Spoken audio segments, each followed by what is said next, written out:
Broad Street Review podcast is an extension of Broad Street Review, Philly's home for arts, culture, and conversation, an online arts and culture journal covering the greater Philadelphia area. I'm your host, Darnell Radford. Today on the podcast, John Jarboe of Bearded Ladies Cabaret drops by to talk about her gender journey. The Rose Garden, on exhibition at Fabric Workshop and Museum through September 29th. Here is my interview with John Jarboe. And welcome to the podcast. I'm your host, Darnell Radford, and today I am in the virtual studio with John Jarboe. And you may know John Jarboe through the Bearded Ladies Cabaret. But John has many, many talents. And what we're going to talk about today is just the tip of the iceberg for all the things that you can attach to John. Mostly brilliant, thought-provoking, visually engaging work that you just take with you and you feel like you have to make some changes in your life. True artist. And I've known John for years, and this is kind of like a reunion, even though we've seen each other in person. We haven't had a chat in a long time. So I'm here today with John Jarboe. Welcome to the studio. Oh my gosh, Darnell, it's so lovely to be here. Thank you so much. And yes, it's been 15 years since we last chatted in a podcast sort of sense. And something like that. Right. What a beautiful intro. Thank you so much.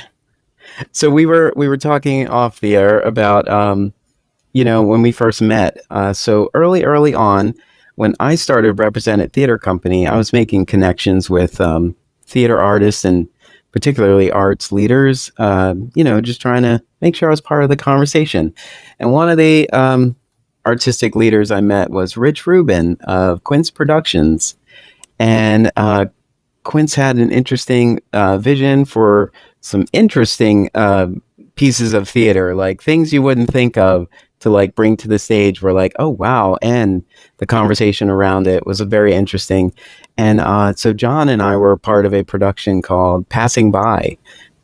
And Passing By was an interesting story of, I think it was two men who go out on a date, but they're in the 70s. They go out on a date, they go home and hook up, and they end up having to quarantine over the weekend because they're both sick. And it was just, it's like interesting if that piece was produced today, it'd be interesting to think of like the relevance of it for everything we just went through. And then to have a moment where a temporary but small bit of quarantine. Interesting. Yeah, it was like a hepatitis play, wasn't it? Yeah. It was like a hepatitis play. It was pre-AIDS.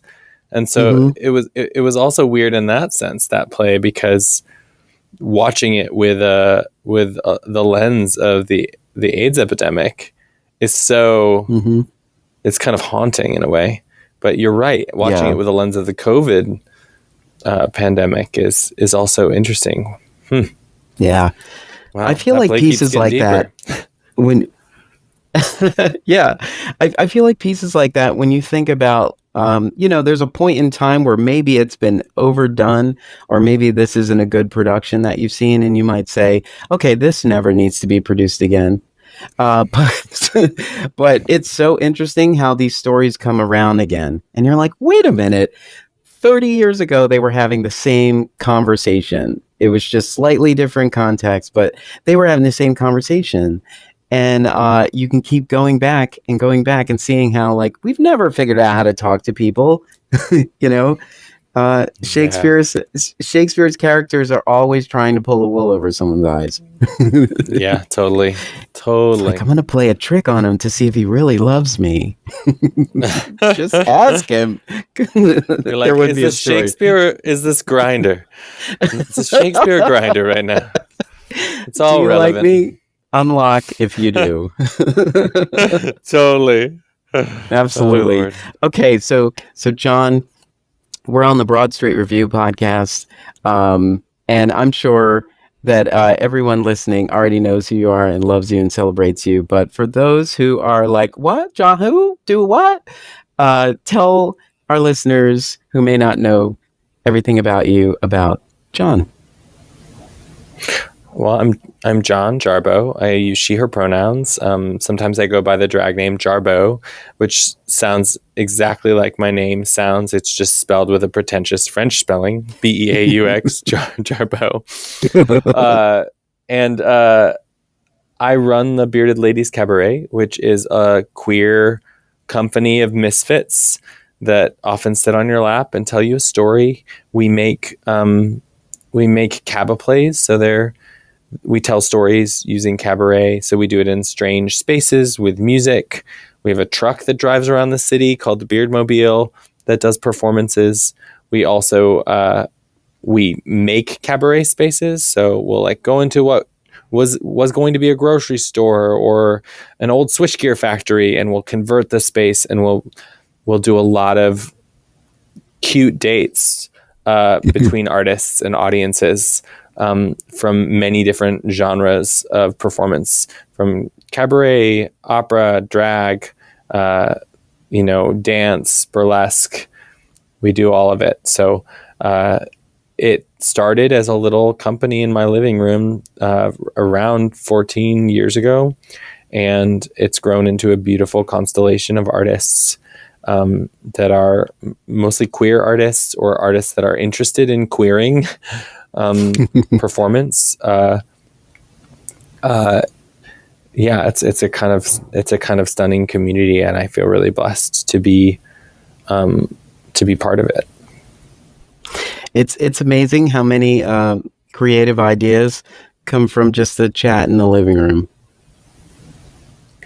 Yeah, I mean, it started as a company of people that I fed. Go ahead. Oh no, I was just going to say, like, you're sitting there saying, "I wish these things existed," and then there's a moment where you just realize, wait, I have to build it. I'm looking for it, so I have to do it. And I started the Beards because I was doing a lot of mediocre Shakespeare and mediocre musical theater, and I wasn't feeling seen as a queer person. I didn't feel like the roles were there for me, and I had stuff to process. And so I got together with a bunch of other folks that had a lot to process and wanted to explore gender fuck, gender play. And we created the Bearded Ladies Cabaret. We would be like, okay, what if Judith Butler were the villain in a James Bond film? What would that be like if we made that into an opera? Or what would it be like to do a cabaret where there's a fight between organic fruit and vegetables and GMOs? Like, what would that sound like? So we've really, or what would it be like if Andy Warhol lived today and had Instagram, and you did an opera about that? So we're often exploring these questions about that intersect with identity and politics. And the thing that's a little different about our work is that we really talk directly to you, and that you as an audience member will always feel necessary. Ideally, in our work, when we do our work well, you feel necessary. You're part of the conversation. And then I would say, yeah. So I've done a lot of producing and directing and performing and singing and writing in that context. But one of the reasons why I feel like we're talking together today is because I've done my first art installation recently too. So I've kind of branched out into kind of weird experiential visual art installation. I'm basically making escape rooms and calling them museum galleries, which is a really fun new chapter of my life. Did you ever see yourself? Was this ever a thought? Was this on your pipeline? It wasn't really. It's always about a means to an ends, right? for me, I'm like, I want to explore this thing. What is the best medium or the best approach for exploring this thing? And the subject of the Rose Garden, which is my installation, came from this conversation I had with my aunt where I said, hey, I'm using she, her pronouns. I'm genderqueer. And she paused and then she said, you know what? You had a twin in the womb. You ate her. That's why you are the way you are. And that was a lot to digest, I would say. I didn't know I had a twin in the womb. I knew that if I were assigned female at birth, I would have been called Rose. I just didn't know that I ate Rose or that Rose is eating me now. And so I made a lot of work about my journey as a trans person and as a, quote, gender cannibal. And I was like, I want to do this in film and I want to do this in installation, as well as in my typical medium of theater and cabaret. So you have the idea, and so what happens next? Do you just continue to brainstorm, or I know that there's information about a residency. Like, which parts came first? Can you repeat the question one more time? Sorry, it's a little on my end. It's my internet. Yeah, I would say. So you have this. So you get this information from your aunt. Your aunt, right? Yeah. Yeah. And so you get that information. And so what happens next? Do you start brainstorming, or was there an opportunity that was coming up that you said, "Oh, I can work on this there"? I'd been doing a lot of. Well, first of all, my aunt telling me that was kind of undismissible. It was undismissible, to use a kind of term I learned from Anne Bogart. It was just something I couldn't stop chewing on, so to speak. And so that's part of it. And a lot of my work comes from things that are undismissible or questions that I just can't get out of my mind. Things that linger, thoughts that linger or reemerge. I was interested in writing original music because I do a lot of cover songs, and I was interested in having my own voice more heard and collaborating with queer composers on creating a book of queer music. So I decided to write a song with Emily Bate, who's an amazing composer, called Rose, a True Story.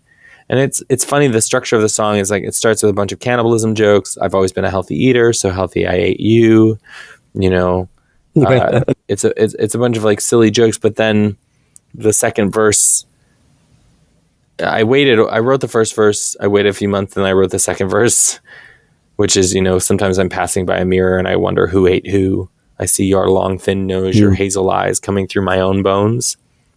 Or your hazel eyes, your sturdy frame coming through my own bones.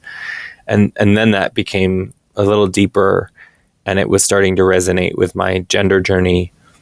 And yes, an opportunity came to make a film during the pandemic, when all the arts organizations were like, what do we do? Make digital work. Like, everyone make digital work. And I was very fortunate to have Duke Dang from Works in Process at the Guggenheim reach out to me and ask me to make a film. And so I made one called Rose, a True Story, which you can see online. And it was really beautiful. It came out really beautifully, and it felt meaningful, and it felt like the start of a conversation.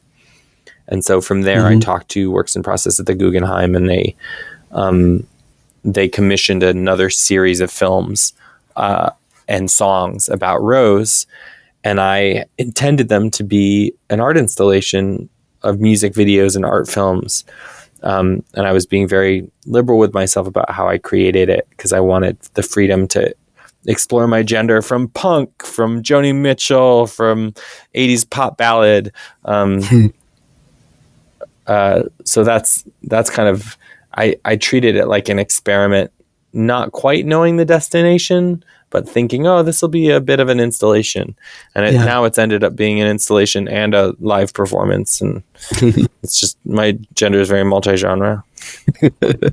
Did you have a relationship with the Guggenheim prior to this reaching out? I did. I had directed the amazing Anthony Roth Costanzo, who's now taking over Opera Philly. I directed and helped write a piece with Anthony that was kind of their gala. Mm-hmm. And so I had started to have an in there right before the pandemic. Hey, I'm so sorry. Excuse me. It's been a long day of travel.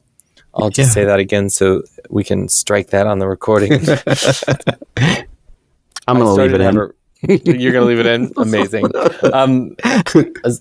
So I used to, I started to have a relationship with the Guggenheim through working with Anthony Roth Costanzo, and worked on his piece. Then Duke Dang, who runs Works in Process, which is the kind of it's an amazing performance arts organization that works with Lincoln Center and the Guggenheim.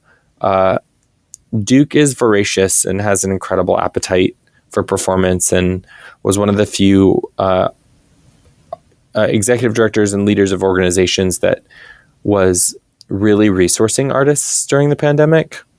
And so he put a lot of artists on bubble residencies, and he takes risks, and he took a risk on me. I'm really grateful. That is really great that opportunity presented itself. I'm still waiting to see what artists will make of this moment. I think many people are still living in it. Like the remnants of it still exist for many reasons. The way it affected our lives. It might have been career-wise. It might have been family. You may have made a change, like physically moved to a different space, and you're not quite making sense of it yet. It's just going to be really interesting when the artists have enough space to actually, now that I can breathe, I'll take a look at this and try to make sense of that moment. But it's great that there was opportunity in the middle of the moment as well too, because it is so funny to think about. Everybody makes something digital because we were all sitting in front of our devices saying, like, please, take my mind off of what's going on outside. And I did consume a lot of interesting work over that time. I'll bet. Yeah. So how long did it take to put the exhibition together?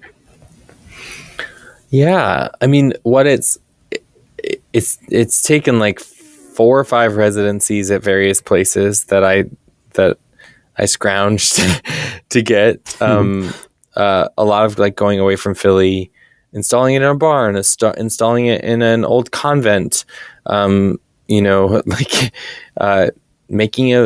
a model of it at University of Michigan, and then like putting a little camera through it. So I've been working on this material since 2019, and it took until May of 2024 to manifest the Rose Garden. And what it is, if it helps, is it is a gender journey that you wander through. You're given a teacup at the beginning, and there are tea saucers throughout the space on these pink pillars, and you put the teacup on the tea saucer, and it makes the world come alive. So all of the lights in the video, they're all attached to this trigger that's in the teacup. And it starts with a big sign that says, "Beware Midwestern denial, do not enter." And you put that teacup down, and it turns into a mouth, my mouth, that says, "Come inside, come inside." Ah. And you walk through this huge mouth. And you're digesting my gender as you're being digested by the gallery. So it is like you're walking through a human body, but it's domestic spaces like a kitchen or a bedroom that's just askew. It's not on the floor, it's on the wall. So so it's a really interactive space. You can dig in my gender. You can open all the drawers. You can read the letters that are in the trash can or look under the bed. You can search in the toilet where little John has shoved a bunch of femme items that she didn't want anyone to find. You get to wander through mother's closet and put on her clothes. And so it's a really immersive, visceral journey through one person's gender. I do have a moment in my growing up where I did put on two of my mom's dresses, and they did not look the way they looked on her, but they still looked good on me. I bet they did. Did she catch you? No, so my mom had passed the year before, and there was the bag of clothes, and so we were looking through them, and there was this dress that I remembered seeing her in a photo in, and I don't know, I was just compelled to put it on. It's a beautiful image and a beautiful way of reaching out to her. It is. Yeah, the technology wasn't there to capture that moment, but I do have that moment in the memory. Yeah, it wasn't it. So, you talked about trying on mom's clothes. How did it make you feel to do that? Were you trying to feel like your mom, or thinking about like what these clothes would make you feel like? I don't. There is so much in our relationship with our parents' clothing, literal and figurative. The image of like you standing next to a dad and like shaving with a potato. Well, like just the kind of mirroring that happens, and when that mirroring is really liberating, and when in the process of just doing the innocent thing as a kid of like, what does it mean to be alive? What does it mean to be an adult? Like, okay, so I shave with daddy, and then I go and I put on lipstick with mommy, and putting on lipstick with mommy feels really good. I like it better than shaving with daddy. And then you're kind of punished, maybe not directly, maybe indirectly, or just like redirected, or like you're not, or there's a time, and I talk about this in the show, because there's the installation, and then there's also a live performance version of the content that I'm doing right now in DC. And I say in the show, I'm like, when did dress up become bad? When did dress up become dangerous? I think about that a lot. Like, when is that moment when you're wearing the dress up clothes for too long, or you're just a little too old to be playing dress up, or to enjoy wearing that dress, or you enjoy it too much and someone notices that you enjoy it too much, and then like they steal your joy. Yeah. And so like in the installation, there's this huge closet. It's all white clothing, white shoes, like it's all white because it's all projectionable.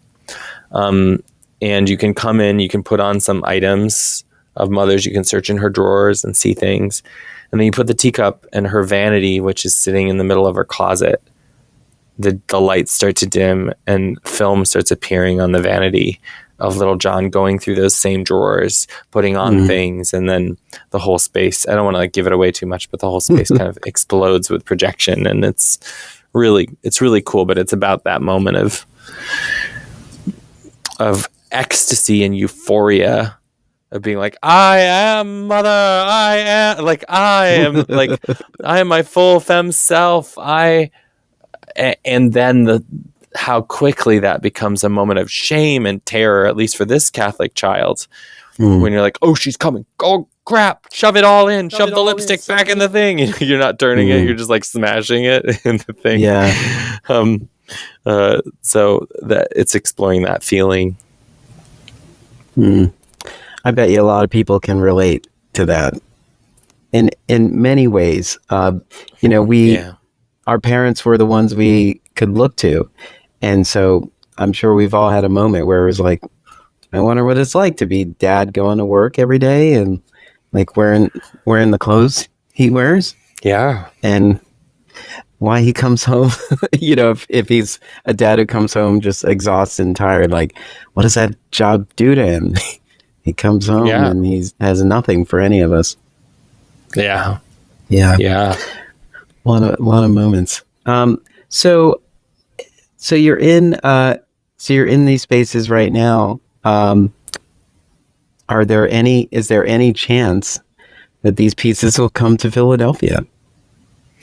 So, actually, the Rose Garden, the installation, is in Philly, and it's running till September 29th. So it's free, and you can wander through it anytime you want, Wednesday through Sunday, 12 to 6 Wednesday and Thursday and Friday, and 12 to 5 on Saturday and Sunday. And there's also a whole series of live events that's all trans artists that's happening in the Rose Garden. So we just yesterday... Wow, that's great. It's amazing. Yeah. So part of the end of the gender journey in Philly is this space called the Green Room. It's all green. And there's rose lemonade. There's resources from Trans Work, Galay, the William Way Trans Resource Center. There's a closet full of clothing that you can leave clothing and take clothing from called Rose's Closet. And AIDS Thrift is donating clothing there. So you can constantly kind of like, if you're feeling some kind of way after going through the gender journey, you can switch out. You can get a tie, you can get a dress, you can whatever. And you can write a letter to your gender. And like that space is just a hangout space, and it's available for folks. I specifically made it for trans folks and queer folks. It's available to folks when the museum is open. And that's also a performance space. So we just had Gina Rosero, who's an incredible trans advocate, famous fashion model, famous fashion model, one of the first trans models featured in Playboy. She just spoke yesterday in the Rose Garden, read from her new book, Horse Barbie. Now new in paperback. And we're having J. Mace III, who's the editor of the Black Radical Trans Prayer Book with Lady Dane Figueroa Didi. J. Mace III is coming to speak and do a poetry reading at the end of June. So there's at least 2 events every single month led by trans artists in the Rose Garden. Oh, I think I knew that the exhibit was here. I think I meant the stage version. Is that coming to Philly? Stage version. Wow, you got a long answer to that question. The stage version was in Philly this fall at Fringe Arts for 6 performances, and the play will be in DC till the end of June. So June 23rd is when it finishes in DC. I'm sorry, because the stage version is up at Woolly Mammoth right now. Will that be coming to Philly? So it was in Philly at Fringe Arts this past fall as part of a curated Fringe for 6 performances. Oh, wow. And then it was in so New York. So much going on. So much. Then it was in New York in January, and now it's in DC till the end of June, till June 23rd. So what I would say is send your friends down to DC if you're hearing this at the appropriate time. Come to DC and see it. Yes, absolutely. When you mount it at another place, do you make changes? Are you still making changes, or is it what it is? Constantly. I'm constantly changing it.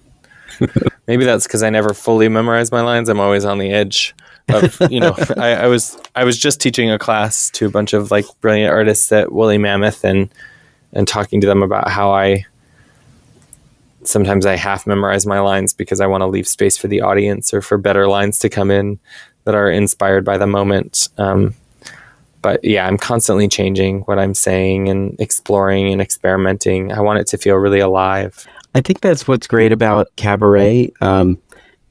We know that there's a structure to it, but there's also a fluidity to it that allows it to be in the moment. And so when we experience cabaret, I think people are way more comfortable They're more willing to let whatever happens happen. And it's theatrical, but it in a sense it doesn't feel that way because of how comfortable they are, which is so interesting. Like theater can be a stuffy experience sometimes. Yeah. And But not when the performer is climbing on climbing into the audience and you know, rubbing their crotch and faces. yeah, I think it's unpretentious. When it's really good, it's unpretentious. And however it is, whether it's visceral in the way you're describing, which is super fun, or whether it's just that there's someone human being like, you're a human too. I see you. Like I see that you're here. I see that a cat just walked on stage. I see that you're drinking a little bit too much and you're tired. And so I'm going to wake you up and I'm going to get you a glass of water. You know, like it's, if we go back to the place where the origin of all storytelling, which is just like sitting around a fire, you know, cabaret does a better job of reminding you that you're sitting around by a fire. It's like, hey, look, there's the fire. Is it warm enough? You're good. Okay. Let me tell you this story. And then you tell the story, but then you pop back in and you're constantly checking in. And I think it's an increasingly powerful form because as we go in more and more virtual, as we're engaging with technology that is still really interactive, but that we can pause, we can stop, we can start, we can turn off. Yeah. It's really awesome to go into a theater and feel the energy of cabaret and feel like, oh, I'm needed here. And this is live. I have my body in space. My voice has an effect on the world. It can change something about this performance. Whereas I think a lot of media that we consume is disempowering in a way. Yeah. It is interesting. We follow a lead character's journey in something visual. I mean, in like movies and TV shows and the stuff that's streaming, and it's either a ride or it's like a mind. It's like a mind punch where you're just completely consumed by it. But at the same time, do you really take anything away, or were you just completely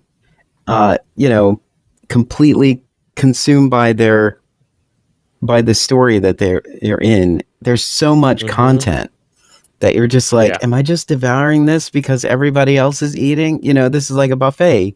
Everyone else is eating and they're like, you didn't have any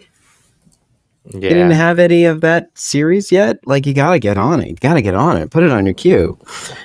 Yeah. And I don't know. I mean, we do share love. We do give love for the arts, but I don't think we're as aggressive about like, what are you waiting for? You got to get your tickets and get over to the Academy.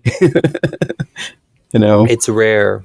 It's rare the kind of content that does that.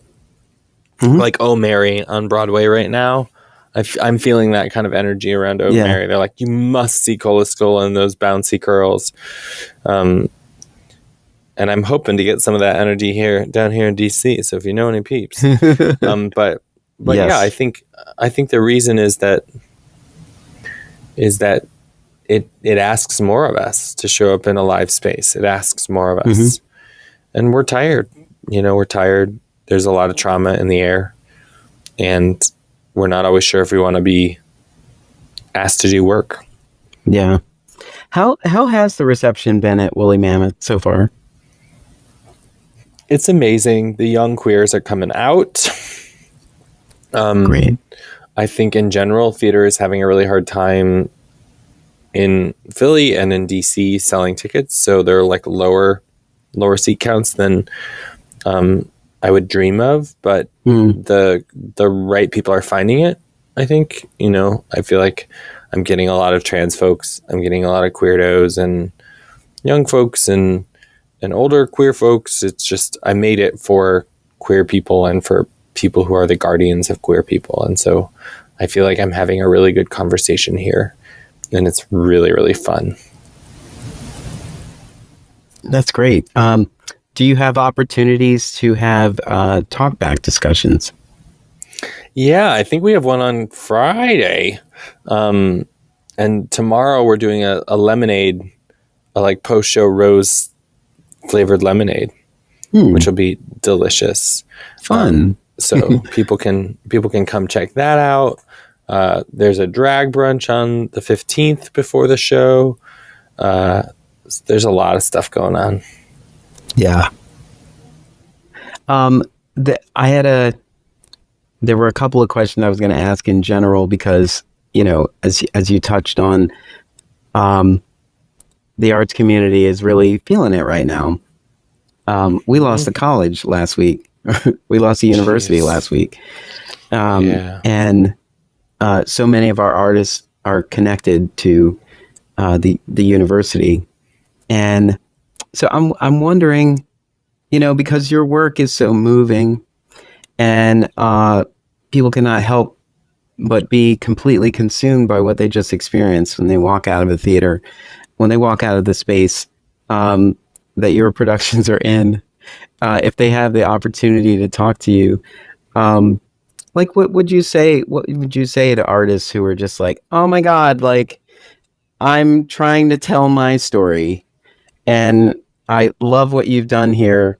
Like, it's always, it seems like a cliche question to be like, how do I get started? Like, what do I got to do? Like things like that. Like, what do you think?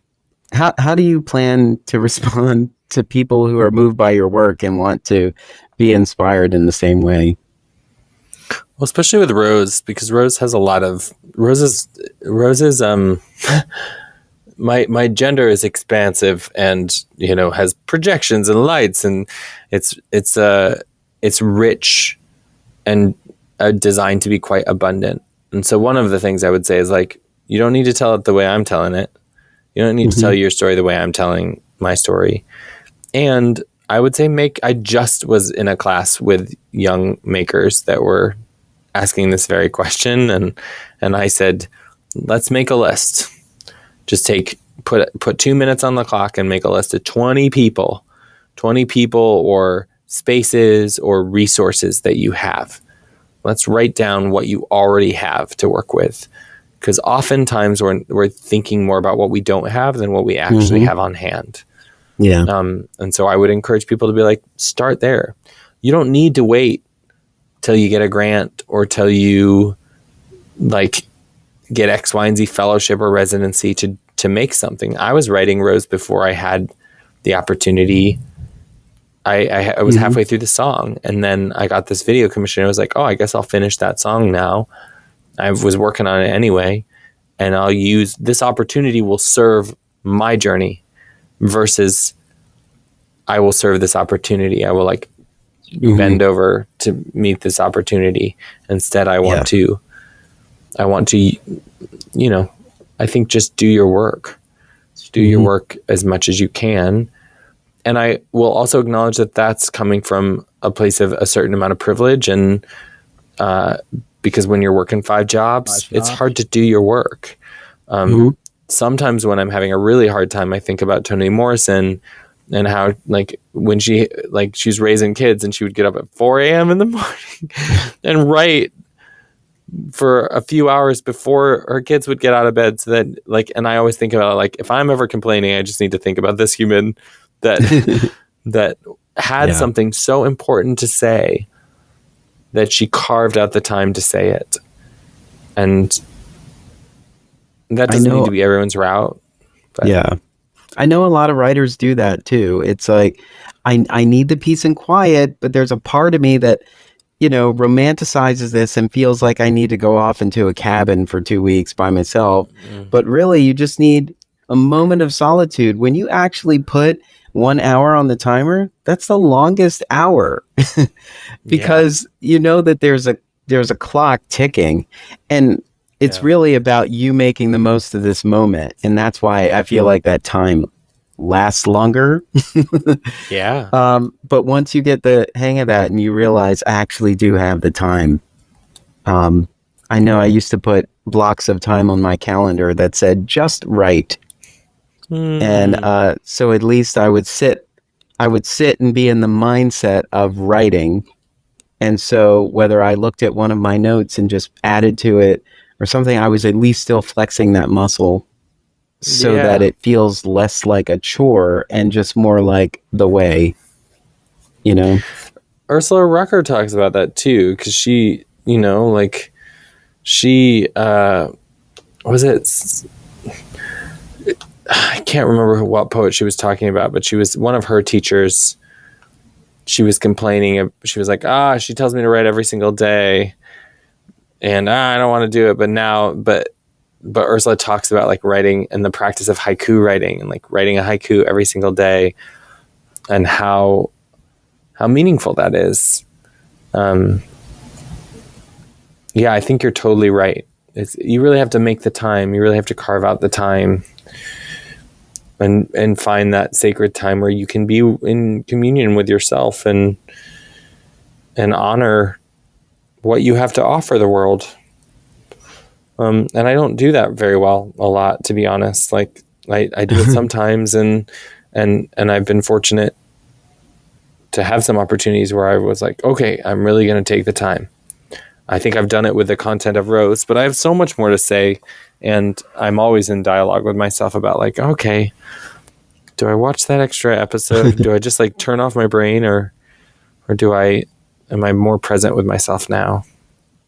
I know you said that you do still make changes because you're not always on script. Even with that amount of adjustment being made, is there still a part of you that says this would have been great here, but I'm going to table this and add it to something else? Oh, I definitely, yeah, I'm definitely like discerning sometimes about, because also you have to be careful with a piece like Rose, with the installation and with the performance. You have to be like, okay, how can I have an economic journey for people? Like, how can I, and sometimes if you add something in that gives you pleasure in the moment now, it has a domino effect later on, and the piece is like 10 minutes too long or something like that. So I'm also trying to cut or essentialize, and I've been very blessed in my collaborators, because MK Twaneman, who is my director on Rose, the theater piece, and helped co-direct the films with me that are in the installation, MK is very good at like being like, this is really what you're trying to say here. Okay, so essentialize, say it in less words. That is good.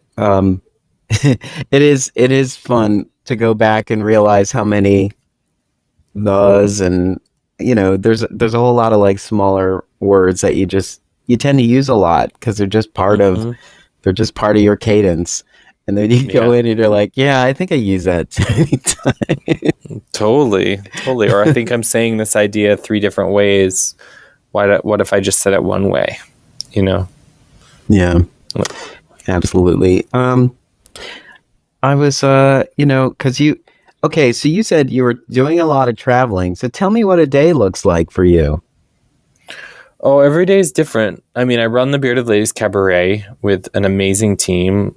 Wesley Flash is our managing director. Brianna Nicholas is our operations manager. And Sally Olive is my associate artistic director. So that team of 4 kind of is part of the core Beards team. We have an amazing staff. And so I'll do a bit of admin in the morning. I'll work out in the morning, probably early. And then I'll do admin. I try to take a little break and take care of myself partway through the day, eat or take a walk or read something. And then, right now I'll do admin during the day. I'll have meetings. And then at 4:35, I'll head to the theater, put on makeup for a couple hours, because it takes a little time to like put on makeup and stretch and feel like my body's ready to go to a vulnerable place. If I don't do that before the show, I can still do the show, but you wouldn't know the difference necessarily, but you would feel it. So I have to like take the time to take care of myself. And then after that, I do the show, and then I try to convince myself to go to bed, even though I'm all amped up after doing a show. Pop some melatonin and call it a day. Yeah, that is always an interesting thing. I don't think people really notice too much. It's that, most of what a performing artist does is at night, it's because it's like an evening performance. And so, Yeah. There's like this, I really should go right home and go to bed because this took it out of me. But then you also have the endorphins have kicked in of like, this was a great performance. I saw a few of my friends were here and they gushed all over me about it. And now they're dragging me to a bar for drinks. The self-care is so important, especially when you're trying to do your best work, but making it work out. Like, what is there something specific that is with you all the time or part of your sort of process that without it, everything would just fall apart? Ooh, I wish I had a better answer to that question, but I think like working out or moving, walking, working out, taking time to like really feel my body in motion and to not be on a screen feels pretty essential to my happiness. I don't always do it all the time. Like sometimes I'll just be like sitting in my little 90-degree angle. But I try. That feels pretty essential. Yeah. I've been trying to get up every morning and go for walks, and then I negotiate with myself when I don't do them. When I don't do that, it's like, but I have a scooter, right? And so if I don't go for the walk in the morning, that means I'm walking all day, because I want to get the benefits of like my walk, Yeah. But if I don't do that, I have to adjust. So it's an interesting negotiation I'm having with myself, where I'm like, you're going to get this fitness whether you like it or not. It'll be 20 minutes here, 20 minutes there, you will get it. And I'm kind of happy that I have, made that sort of bargain with myself to stay on it, because it does make me feel so good to go for a walk in the morning, especially as the weather is changing. When it's a little chilly, it hasn't quite gotten warm yet. And you see other people doing it too. You're like, you guys get it. Yeah, totally. Yeah. As you're passing people who are walking as well. Yeah. Well, is there anything else you want to say about the work, about the Rose Garden and Rose You Are Who You Eat? Yeah. Come digest with me. If you like an escape room, if you like a weird Disney haunted mansion of gender or Midwestern denial, bring your friends. You travel through in groups of 6. Treat it like you're going to a movie, because it takes about an hour and a half to get through. And there's treats throughout. And if you're in DC or the DC area, come see me live. And really cool, right next to the theater in DC, we've been working with Cultural DC. They have a little shipping container that is a small version of the installation. So you can also pop your head in there. So yeah, there's just lots of ways to process my gender. That's great. Yes. Process my gender this way. Mm-hmm. Yes. And it's so easy to get to DC. You can just hop on Amtrak and you'll be there in a couple hours. So easy. Yeah. Make a day of it. Yeah. Yeah. Absolutely. Well, definitely. The good thing about the exhibit is that it's on or open through September 29th. So you have time. Yeah. And there's programming that supports the Rose Garden throughout this time as well. So keep an eye out for Fabric Workshop and Museum's schedule of events, and click this link that is in the show notes, and make your way over to experience this gender journey by John Jarboe. John, it was so great touching base with you and and connecting and catching up. It's so crazy how we can, in general, let's say we're in the same city all the time. Yeah. And still, like, there's so much going on that you're like, I can't believe you did that. What? This isn't new? Which I just find it's so exciting. Like, I love being overwhelmed by theater. There's so much where I think it's sort of a badge of honor to be like, you didn't see that? Like, what do you, yeah, no, I haven't. There's so much out here to see. It's great. It's especially good because it's not easy to produce art right now. And the fact that art says, hold my beer and still insists that it take up space. And I think that is so great about art. And I wish more people realized that art is in everything they hold dear. There are people who feel like they don't like musicals, but they go to concerts, Yeah. And it's like, you could enjoy this too. I go to improv, but not cabaret. I mean, they're close. they share a wall. Yeah. Cabaret is a musical. It's improv. It's all the things. Come to the cabaret. Yeah. Yeah. And it's all a lot of fun too. It's like, I maybe think that some people are under the impression that they're going to be, it's going to be a sad story. And it's many times when I talk to people, they say, there's humor in it. I mean, it's just, it's a tragedy, but there is humor in it. We just know that there's a tragedy, but it is the journey that we are on. And this is what I say all the time. Like, we never want to know like how it ends. It is the journey. We want to know how they get to the end. And so this is that as well. So this gender journey we want to go on. We're not like, how does this end? No, we want to be immersed in it and experience it. Yeah. So bring some friends, make a thing of it, do a kiki over to the Rose Garden. I think it'd be good for brunch. Have brunch and then visit the Rose Garden. Yeah, it's good to come partially fed because there's you get these like little chocolates that are fetus shaped that you can eat. There's some rose lemonade. There's treats throughout the gallery. So come partially fed, and we'll finish the rest. Cool. Great. Well, thank you for spending this time with me, and I know you had a busy day, so I really appreciate you taking the time to chat with me. And with everything that's working right now, continue to make space for yourself and recharge and refresh and so on, so that you can keep bringing all this great work to the masses who enjoy your work and love it so much. I don't know what Philly would be without bearded ladies.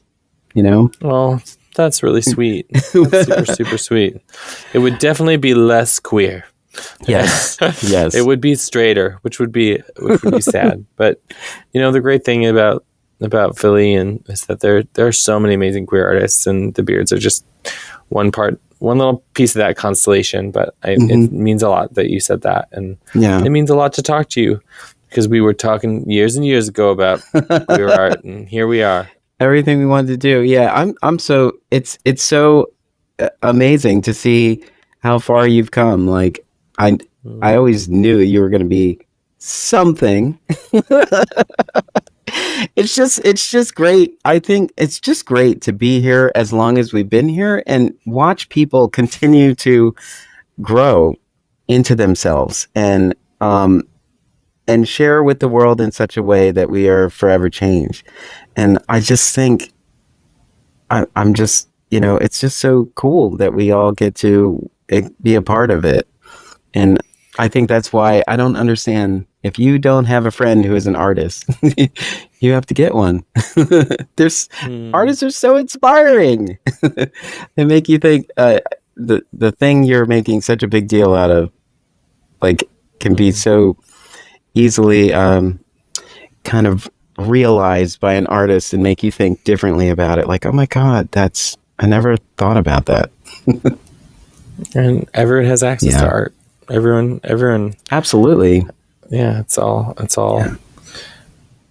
It's So super support funny the arts and. It's super Sorry, funny because you're like, it was super funny because like you said you were like, it's so great to see you becoming, and then the feed dropped out for like a big chunk of time, and then I just came back at the end, which is kind of perfect. It was just like unstable internet, but hilarious. I will live in that parenthetical. Yes. Tell everybody where you are again. I'm in DC right now. I'm at the Woolly Mammoth Theater. So come check me out till June 23rd. And simultaneously, because I have cloned myself, I am at the Fabric Workshop and Museum Wednesday through Sunday till September 29th, leading you through my gender journey. Great. John, it's been truly a pleasure, and I hope it's not so far and few between that we come together and chat about growth and journey. Yeah. All right. Well, enjoy the rest of your night. Thank you so much for being with us today. It was truly a pleasure. Yeah, my pleasure.